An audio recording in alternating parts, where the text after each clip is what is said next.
Hello everyone. तो आज हम बिहार की पॉलिटी को पढ़ेंगे। इससे पहले हमने Bihar special geography, Bihar special history, Bihar special economy, Bihar की जनगणना और बिहार पर्यटन को हमने पढ़ लिया है। तो आज हम बिहार की राज्य व्यवस्था को पढ़ेंगे। अगर आप 72वीं बीपीएससी, 73वीं बीपीएससी या फिर बिहार एसएससी, एईडीओ या बिहार टीआरई की तैयारी कर रहे हैं तो ये आपके लिए एक वीडियो इंपॉर्टेंट है।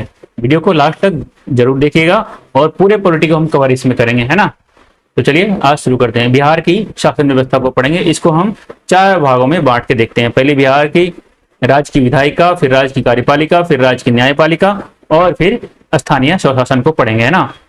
हम सबसे पहले पढ़ते हैं बिहार की राज्य विधायिका, है ना।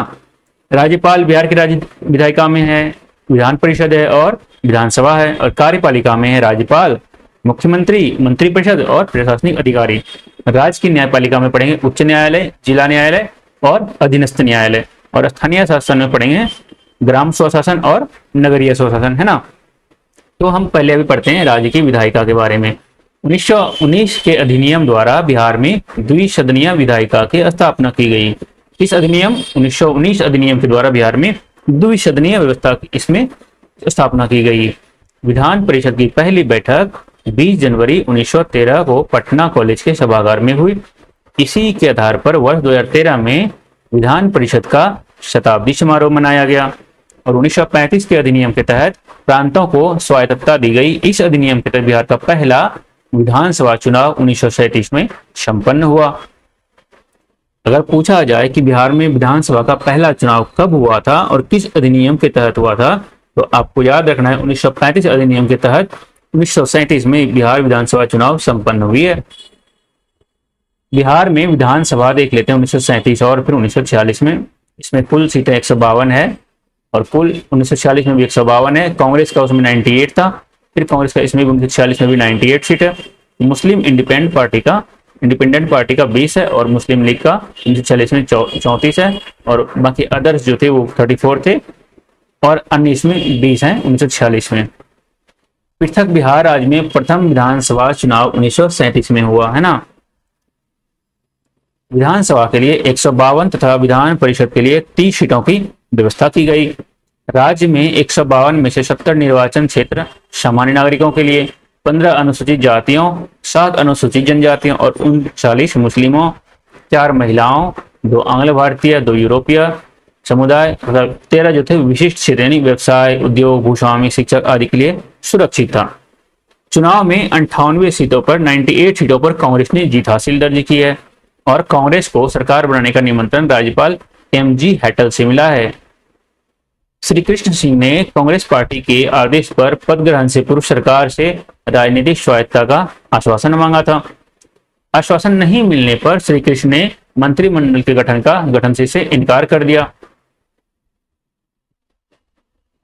तत्कालीन जो उस समय गवर्नर थे, उन्होंने मुस्लिम इंडिपेंडेंट पार्टी के मोहम्मद यूनुस को मार्च 1937 में ईस्वी में एक कार्यकारी सरकार बनने का दायित्व सौंपा और इस बिहार में प्रथम मंत्रिमंडल का गठन 1 अप्रैल 1937 ईस्वी को मोहम्मद यूनुस के नेतृत्व में हुआ था। मोहम्मद यूनुस बिहार के पहले प्रधानमंत्री यानी कि मुख्यमंत्री, उस समय प्रधानमंत्री कहा जाता था। बहुमत नहीं होने के कारण 19 जुलाई 1937 को यूनुस सरकार ने त्यागपत्र दे दिया। वहीं दूसरी ओर गवर्नर एवं कांग्रेस की मध्य सहमति होने पर 20 जुलाई 1937 को श्री कृष्ण सिंह के नेतृत्व में बिहार में पहली बार कांग्रेस की सरकार बनी और डॉक्टर सच्चिदानंद सिन्हा विधानसभा के प्रोटेम स्पीकर उस समय नियुक्त किए हुए और बिहार विधानसभा में 23 जुलाई 1937 ईस्वी को श्री राम दयालु सिंह अध्यक्ष तथा प्रोफेसर अब्दुल बारी उपाध्यक्ष बने थे और 15 फरवरी 1938 को राजनीतिक कैदियों को छोड़ने के कारण विषय पर बिहार कांग्रेस सरकार ने त्यागपत्र दे दिया, लेकिन अंग्रेजों ने 19 मार्च 1938 तक कैदियों को छोड़े जाने के कारण पुनः सरकार ने अपना कार्य संभाल लिया। 1939 ईस्वी में द्वितीय विश्व युद्ध में कांग्रेस की सहमति के विरुद्ध भारत सरकार को शामिल करने के मुद्दे पर बिहार कांग्रेस मंत्रिमंडल ने 31 अक्टूबर 1939 को त्यागपत्र देकर विधानसभा भंग कर दिया। द्वितीय विश्व युद्ध के कारण 1939 ईस्वी से 1945 ईस्वी तक विधानसभा का गठन नहीं हुआ था। 1946 ईस्वी में पुनः विधानसभा के लिए चुनाव हुए और अप्रैल 1946 ईस्वी में श्री कृष्ण सिंह ने कांग्रेस का प्रतिनिधि करते हुए मुख्यमंत्री का पद संभाला। इस चुनाव में कांग्रेस सबसे बड़ी पार्टी और मुस्लिम लीग दूसरी पार्टी बनी। और 1946 के विधानसभा द्वारा 36 सदस्यों को संविधान सभा के लिए चुना गया। इनमें पंडित सरोजिनी नायडू, डॉक्टर राजेंद्र प्रसाद, डॉक्टर सच्चिदानंद सिन्हा, जगजीवन राम, अनुग्रह नारायण सिन्हा, हुसैन इमाम आदि प्रमुख थे। इसमें स्वतंत्र भारत का पहला आम चुनाव 1952 में हुआ, जिसमें बिहार विधानसभा के सीटों के 330 सीटों के लिए चुनाव हुए और एक सदस्य मनोनीत किए गए। स्वतंत्र बिहार के प्रथम मुख्यमंत्री श्री कृष्ण सिंह हुए और राज्य पुनर्गठन आयोग 1956 की अनुशंसा के आधार पर बिहार विधानसभा सीटों की संख्या 319 कर दी गई। वर्ष 1977 में बिहार विधानसभा की सीटों की संख्या में वृद्धि की गई, तब कुल सीटों की संख्या 325 हो गई। 15 नवंबर 2000 को बिहार से झारखंड अलग कर दिया गया है। उसके बाद फिर बिहार की विधानसभा की सीटें 243 रह गई। यहां देख लीजिए।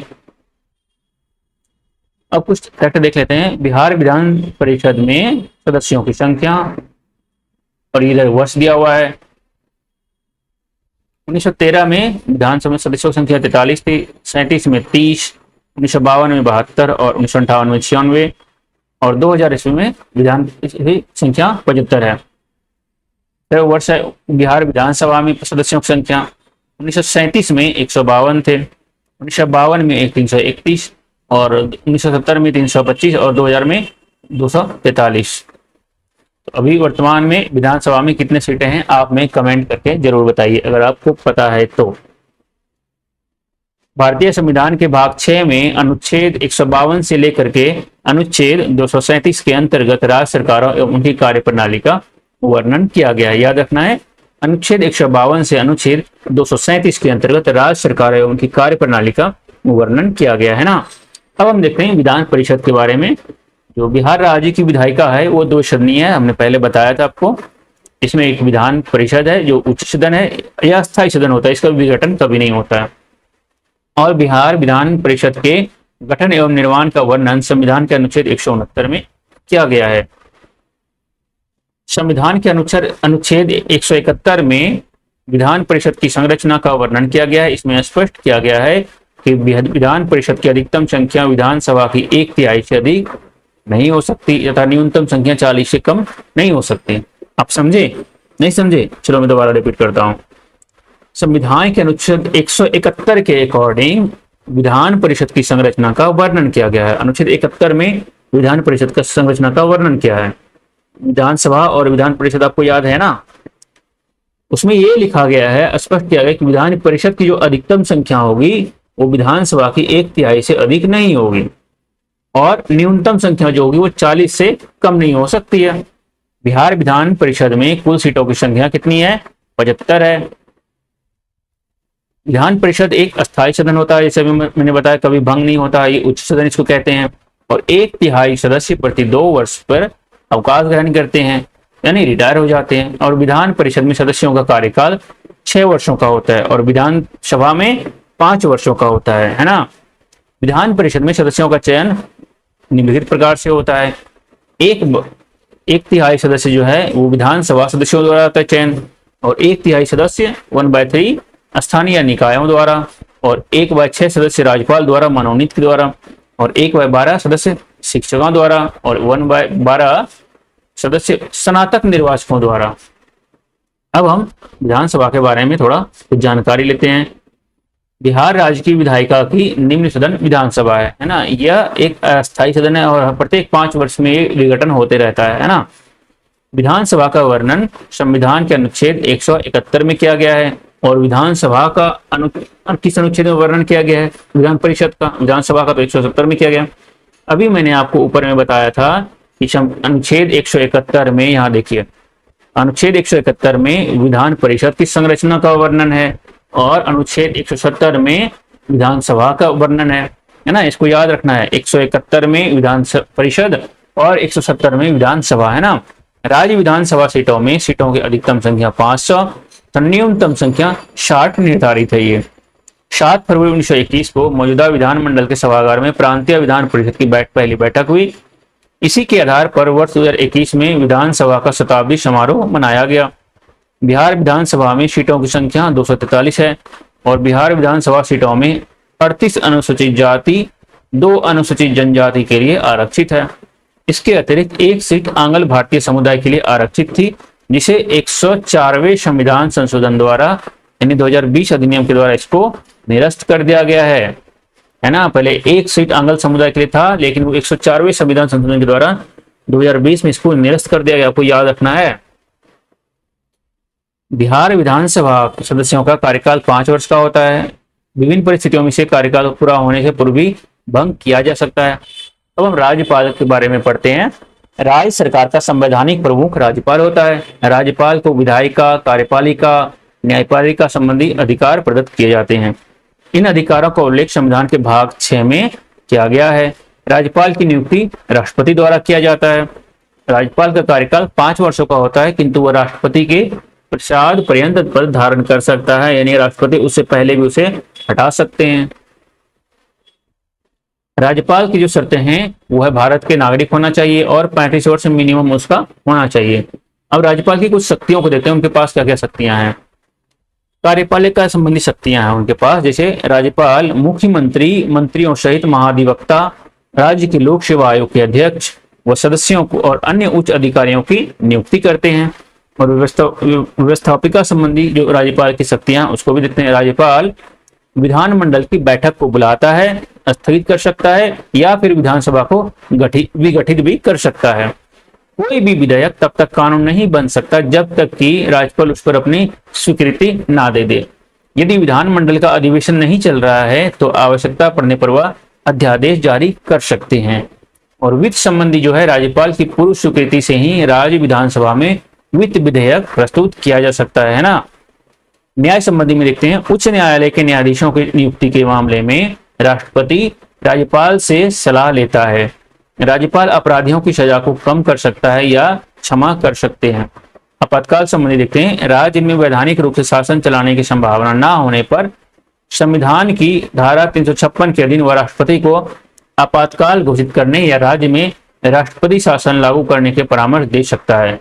यानी जब अगर राज्यपाल को लगे कि राज्य में कानून व्यवस्था अच्छे से नहीं चल रहा है, राज्य में किसी भी प्रकार की अवैध गतिविधियां हो रही है बहुत बड़े स्तर पे, जिससे कि राज्य को खतरा हो सकता है, तो वो चाहे तो राष्ट्रपति को ये अपील कर सकते हैं कि राज्य में राष्ट्रपति शासन लगा दिया जाए या फिर आपातकाल घोषित कर दिया जाए, है ना। राष्ट्रपति शासन के दौरान राज्यपाल प्रत्यक्ष रूप से कार्यपालिका का प्रधान होता है। अब तक बिहार में 8 बार राष्ट्रपति शासन लगाया जा चुका है।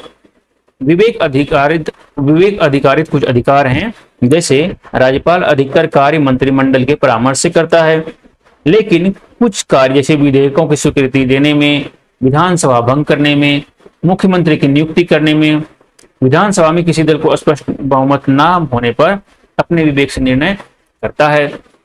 राज्यपाल संबंधित कुछ एक आर्टिकल देख लेते हैं। अनुच्छेद 152 में राज्यपाल की परिभाषा है, यहाँ देखिए। 153 में राज्यों के राज्यपाल हैं। 154 आर्टिकल में राज्य की कार्यपालिका शक्ति है। 155 में राज्यपाल की नियुक्ति है। 156 में राज्यपाल का कार्यकाल निर्धारित है। और अनुच्छेद 157 में राज्यपाल के नियुक्ति होने के लिए अर्हता है। और अनुच्छेद 158 में राज्यपाल कार्यालय के लिए दशाएं हैं। और अनुच्छेद 159 ईस्वी में राज्यपाल द्वारा शपथ ग्रहण का है, ये है ना। 160 में कतिपय आकस्मिक परिस्थिति में राज्यपाल के कार्य हैं, कुछ इमरजेंसी के टाइम वो कार्य कर सकते हैं अनुच्छेद 60 के तहत। 161 में राज्यपाल को क्षमादान करने की शक्ति प्राप्त होती है। और अनुच्छेद 162 में राज्य की कार्यपालिका शक्ति की सीमा। और अनुच्छेद 163 में मंत्रिपरिषद का राज्यपाल को सहयोग तथा सलाह देना होता है। 164 में मंत्रियों संबंधित अन्य प्रावधान जैसे नियुक्ति हो गया, कार्यकाल हो गया और फिर वेतन हो गया। और 165 में राज्य का महाधिवक्ता हो गया। और अनुच्छेद 166 में राज्य की सरकार द्वारा संचालित कार्यवाही हो गया। अनुच्छेद 167 में राज्यपाल को सूचना देने इत्यादि का मुख्यमंत्री का दायित्व होता है। 174 में अनुच्छेद 174 में राज्य विधायिका का सत्रावसान और उसका भंग होना है। अनुच्छेद 175 में राज्यपाल का राज्य विधेयक के किसी अथवा दोनों सदनों को संबोधित करने का संदेश देने का अधिकार होता है ना, अनुच्छेद 175। अनुच्छेद 176 राज्यपाल द्वारा विशेष संबोधन है। अनुच्छेद 200 विधेयक पर सहमति, राज्यपाल द्वारा राज्य विधायिका द्वारा पारित विधेयकों पर स्वीकृति प्रदान करना है। और 201 में है राज्यपाल द्वारा विधेयक को राष्ट्रपति के विचारार्थ सुरक्षित रख लेना। और अनुच्छेद 213 में है राज्यपाल के अध्यादेश जारी करने की शक्ति। 217 में है राज्यपाल के उच्च न्यायालय के न्यायाधीशों की नियुक्ति के मामले में राष्ट्रपति द्वारा सलाह लेना। और 233 में है राज्यपाल द्वारा जिला न्यायाधीशों की नियुक्ति करना। अब हम बिहार के राज्यपालों को सूची देख लेते हैं और उनका कार्यकाल भी देखेंगे, कब से वो कब तक बने रहे थे पद पे। जैसे देखते हैं हम लोग 1912 से चार्ल्स स्टुअर्ट बेली ये पहले राज्यपाल थे, उपराज्यपाल, 1 अप्रैल 1912 से 19 नवंबर 1915 तक। हालांकि इतना डिटेल्स में ये सवाल नहीं पूछेगा, लेकिन हम लोग थोड़ा सा इसके ऊपर ऊपर देख लेते हैं। बिहार और उड़ीसा के गवर्नर जनरल देख लेते हैं। भगवान सत्येंद्र प्रसाद सिन्हा ये थे 19 दिसंबर से 1920 से लेकर के 29 दिसंबर 1920 से लेकर के 30 नवंबर 1921 तक थे। हैविलैंड ले मेसूरियर 30 नवंबर 1921 से 12 अप्रैल 1922 तक रहे थे। अब थोड़ा हम लास्ट में देख लेते हैं, इतना एक एक करके पढ़ने की जरूरत है नहीं, इतना डिटेल्स में नहीं क्वेश्चन पूछा जाएगा आपसे कि बताओ 26 जुलाई 1925 को राज्यपाल बिहार में कौन था, ये नहीं पूछेंगे, ऐसा सवाल नहीं पूछते हैं आमतौर पर बिहार के किसी एग्जाम्स में। पहला और अंतिम ये पूछते हैं हमेशा, ठीक है, या कोई इंपॉर्टेंट कार्यकाल रहे तो उस समय, जैसे कि 1935 है ये। जेम्स डेविड शिप्टन 1935 से लेकर के 1937 तक राज्यपाल बिहार के रहे हैं।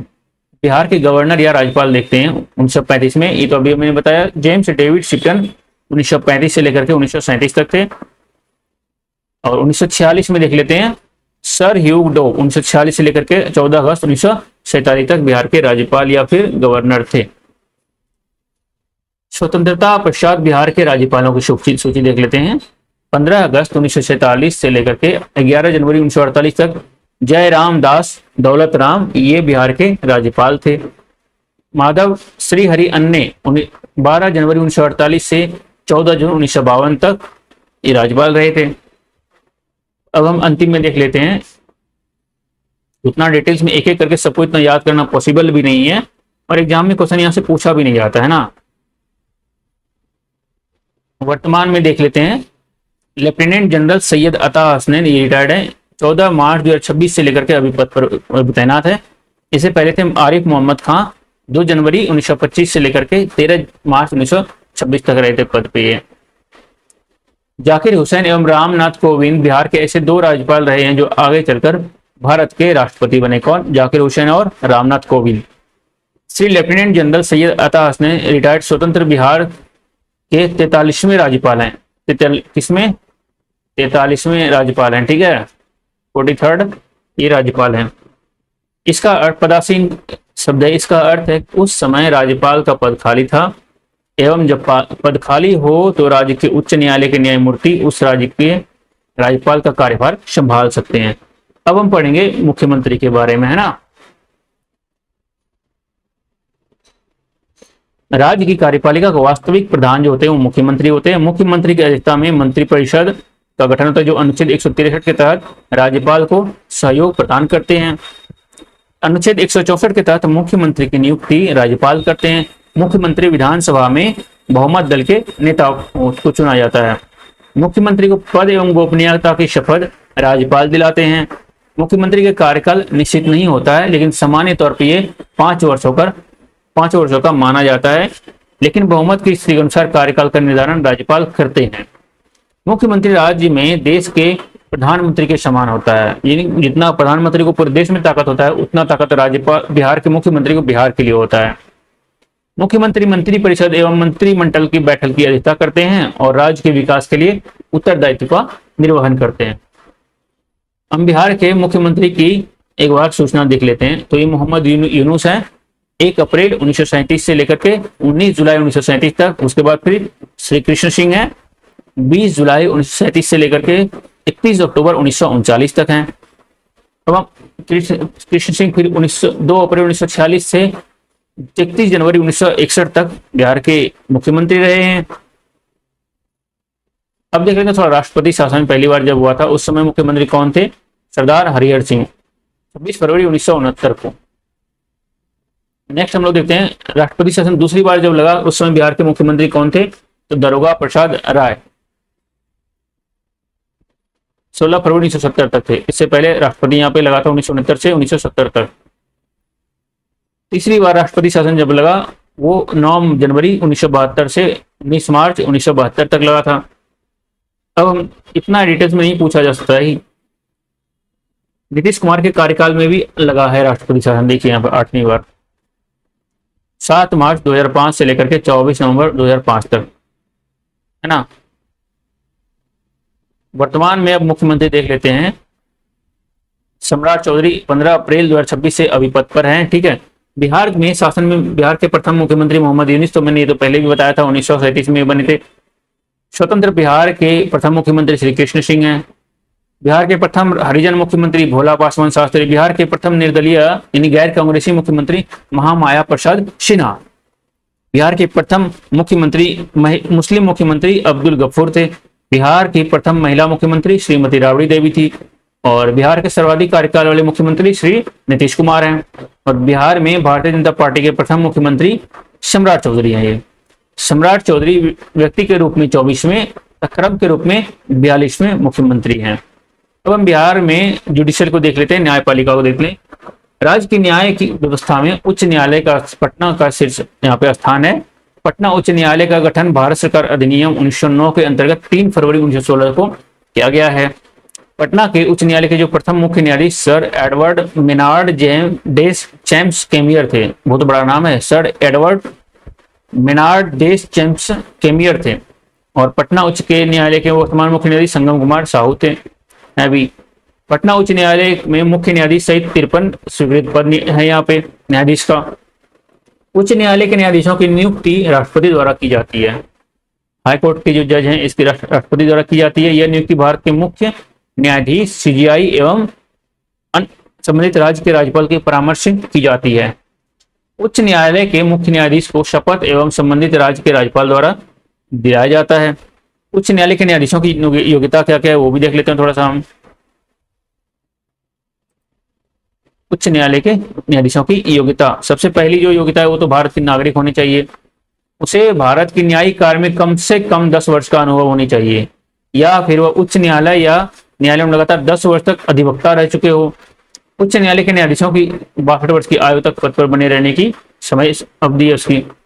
और उच्च न्यायालय के क्षेत्राधिकार और शक्तियों को देखते हैं। प्रारंभिक क्षेत्राधिकार जो है वो है मूल अधिकार, संसद एवं विधानमंडल आदि के संबंध में विवादों की प्रथम दृष्टया सुनवाई का अधिकार।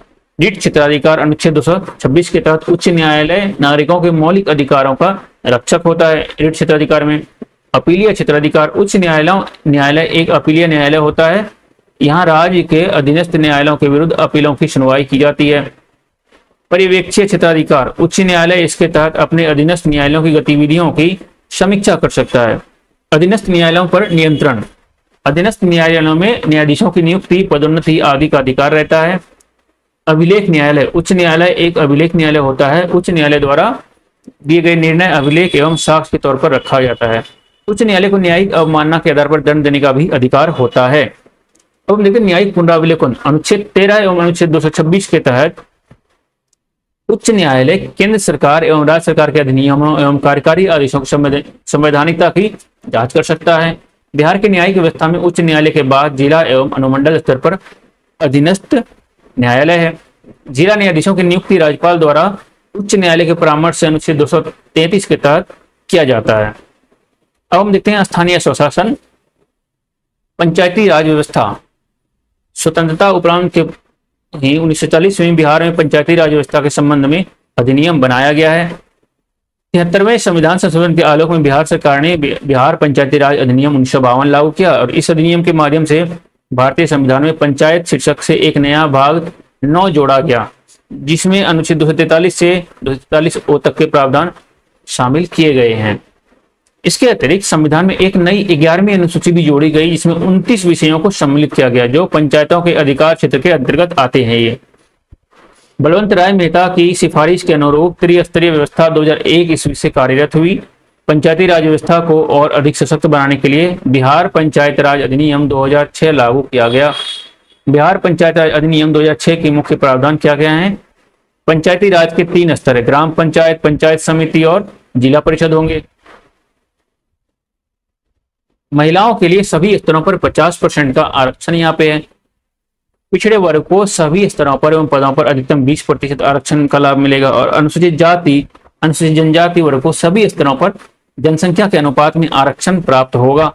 अनुसूचित जाति, अनुसूचित जनजाति तथा पिछड़े वर्ग का सभी स्तरों एवं पदों पर कुल आरक्षण 50% से अधिक नहीं होगा। पंचायती राज के निर्वाचित पद धारकों को लोक सेवक का दर्जा प्राप्त होगा। पंचायती राज का चुनाव राज्य निर्वाचन आयोग के अधीन होगा, है ना। बिहार पंचायत राज अधिनियम 2006 के अधीन ग्राम सभा, यहां देखिए, ग्राम पंचायत, पंचायत समिति एवं जिला परिषद की संरचना एवं विशेषताएं हैं। इकोनॉमिक सर्वे 2025-26 के अनुसार पंचायती राज व्यवस्था की स्थिति देख लेते हैं। टोटल जिला परिषद कितनी संख्या है? 38 है। जिला परिषद सदस्य कितने हैं? 1160 हैं।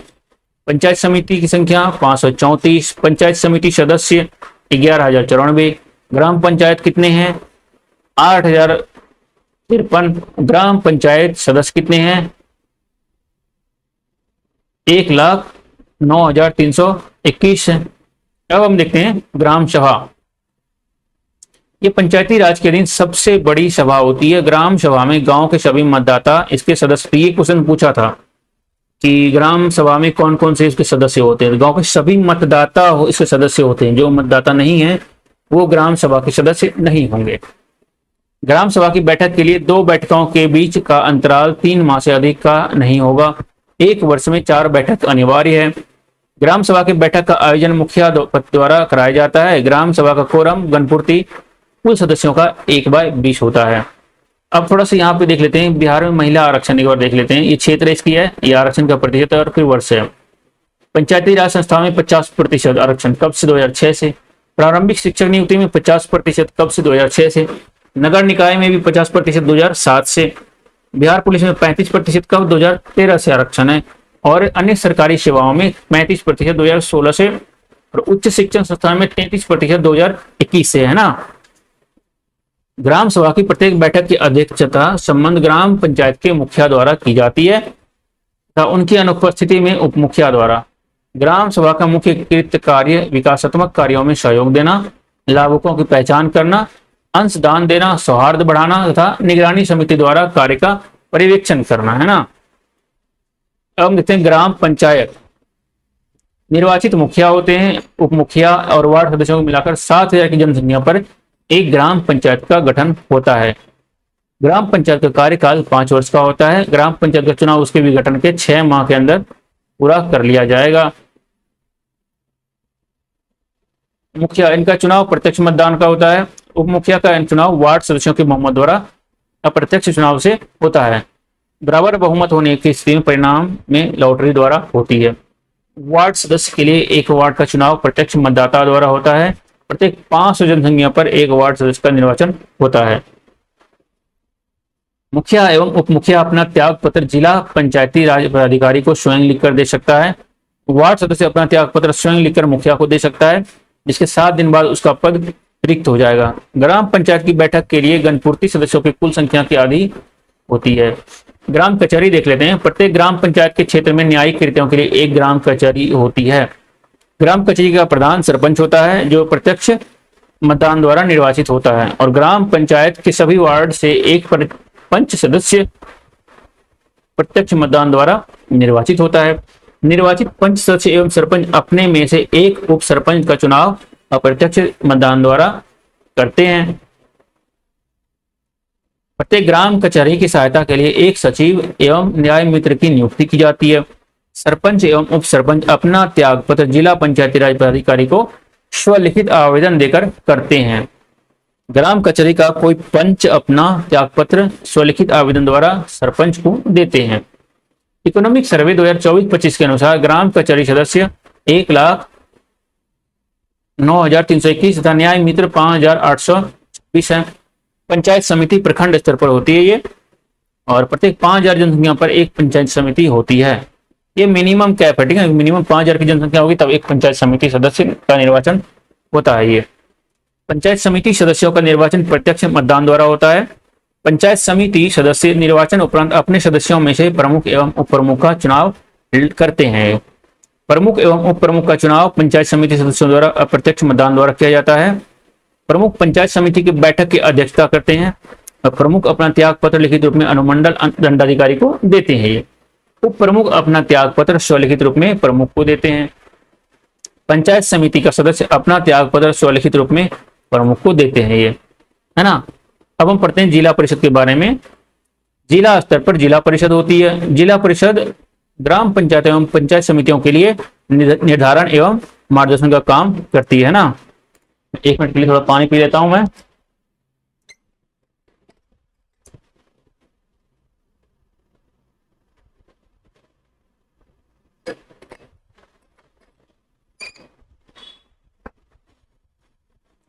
हाँ, तो हम पढ़ रहे थे जिला परिषद के बारे में।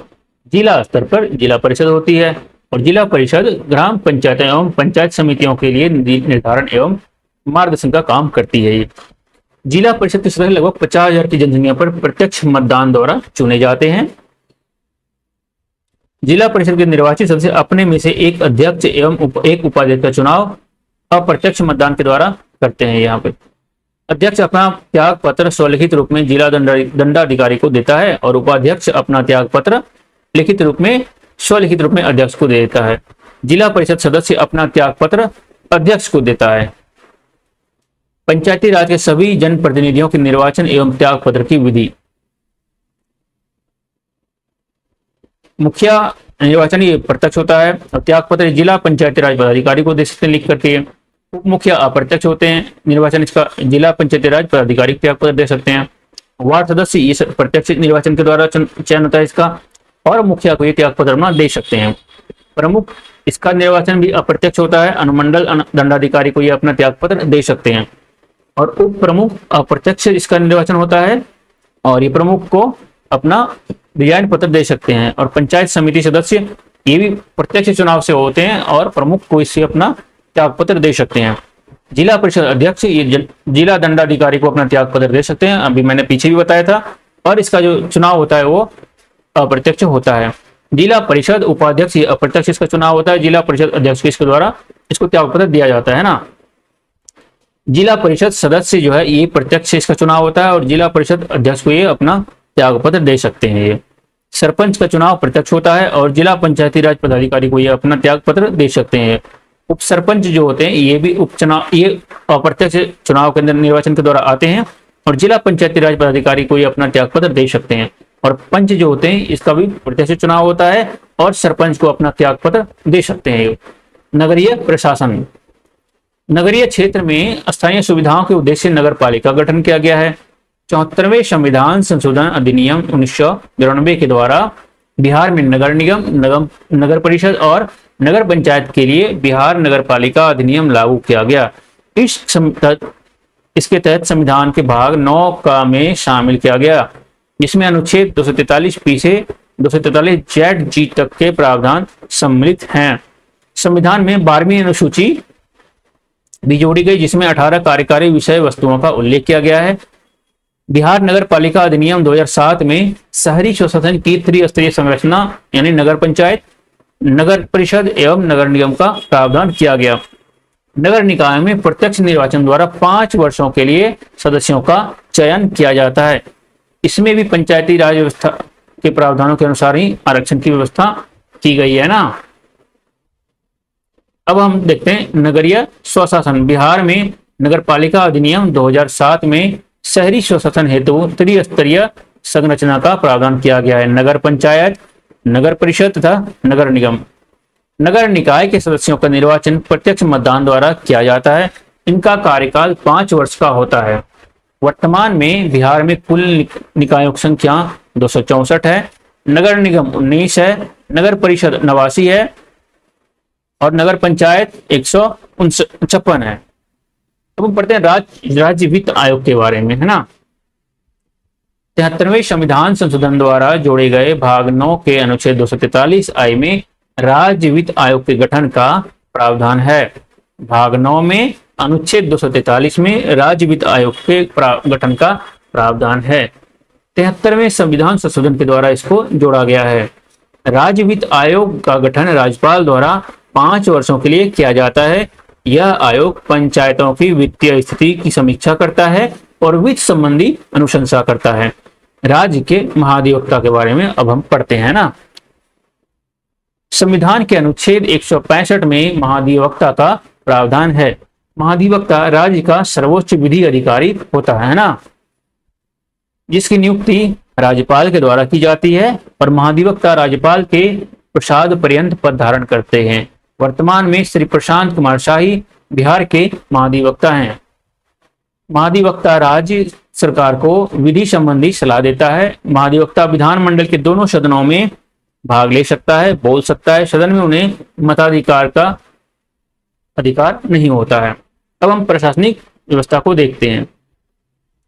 प्रशासनिक व्यवस्था को सुचारू रूप से चलाने के लिए राज्य को प्रशासनिक रूप से विभाजित किया गया है। राज्य इसके जो है मुख्य सचिव होते हैं, चीफ सेक्रेटरी होते हैं, ये सभी आईएएस ऑफिसर होते हैं। प्रमंडल है, इसके कमिश्नर होते हैं। जिला का जिलाधिकारी पदाधिकारी डीएम होते हैं, प्रशासनिक अधिकारी। और जो अनुमंडल के उसके एसडीओ होते हैं। और प्रखंड अंचल में बीडीओ या फिर सीओ होते हैं। ये तो आपको पता ही है। प्रशासनिक दृष्टि से राज्य का प्रशासनिक, ये तो मैंने भी बता ही दिया। और मुख्य सचिव सचिवालय का प्रधान होता है। मुख्य सचिव समस्त विभागों पर नियंत्रण करते हैं। चीफ सेक्रेटरी होते हैं और एक बहुत सीनियर लेवल के ये आईएएस ऑफिसर होते हैं। ये मुख्य सचिव मुख्यमंत्री का जो होता है चीफ एडवाइजर भी होता है, सलाहकार होता है, मुख्य सलाहकार होते हैं। और मुख्य सचिव मंत्रिमंडल का भी सचिव होता है, वह मंत्रिमंडल की बैठकों का मैनेजमेंट करता है वो, है ना। अब हम कुछ देख लेते हैं चुनाव जो 2025 में हुआ बिहार में। इसके कुछ बीजेपी को सबसे ज्यादा सीट आई, 89 सीट है। और जदयू को 85 और राजद को 25 सीट और लोजपा को रामविलास की जो पार्टी है उसको 19 सीट है। और कांग्रेस को 6 सीटें हैं। और ऑल इंडिया मजलिस ए इत्तेहादुल मुस्लिम AIMIM को 5 सीट है। हमको भी 5 सीट है। और RLM को 4 सीट है। और भारतीय कम्युनिस्ट पार्टी को 2 सीट है। इंडियन इंक्लूसिव पार्टी को 1 सीट मिला है, ठीक है। और भारतीय कम्युनिस्ट पार्टी यानी CPIM को 1 सीट और बहुजन समाज पार्टी को भी 1-1 सीट यहाँ पे मिला है। ये टोटल कुल लोकसभा की सीटें 243 है ना। लोकसभा चुनाव 2024 को भी थोड़ा देख लेते हैं। उस समय बीजेपी को 12 सीटें मिली थी, जदयू को भी 12 सीट और लोजपा को 5 सीट है, राजद को 4 सीट, कांग्रेस को 3 सीट। ये लोकसभा की बात कर रहा हूं। देखिए यहाँ पे लोकसभा के चुनाव, वो जो अभी मैंने ऊपर में ये बात की, ये विधानसभा का चुनाव था। देखिए यहाँ पे आपको ये ध्यान रखना है, ये विधानसभा का चुनाव था और वो लोकसभा का चुनाव है ना। और टोटल बिहार में लोकसभा की सीटों की संख्या कितनी है? 40 है। ये बिहार में जाति आधारित जनगणना है, उसको थोड़ा हम देख लेते हैं। सबसे जो ओबीसी वर्ग है, ओबीसी, इसका प्रतिशत है 36.01% है। और जो पिछड़ा वर्ग है इसका 27.12%। अनुसूचित जाति जो है इसका 19.65%। और जो सामान्य वर्ग है, जनरल है, इसको 15.52%। और ये एसटी जो है, शेड्यूल कास्ट, वो है 1.68% है, ठीक है। इसकी जनसंख्या, हालांकि ये पूछ भी सकता है, पूछना तो नहीं चाहिए इतना फैक्ट में, लेकिन एक बार इसको हम पढ़ लेते हैं।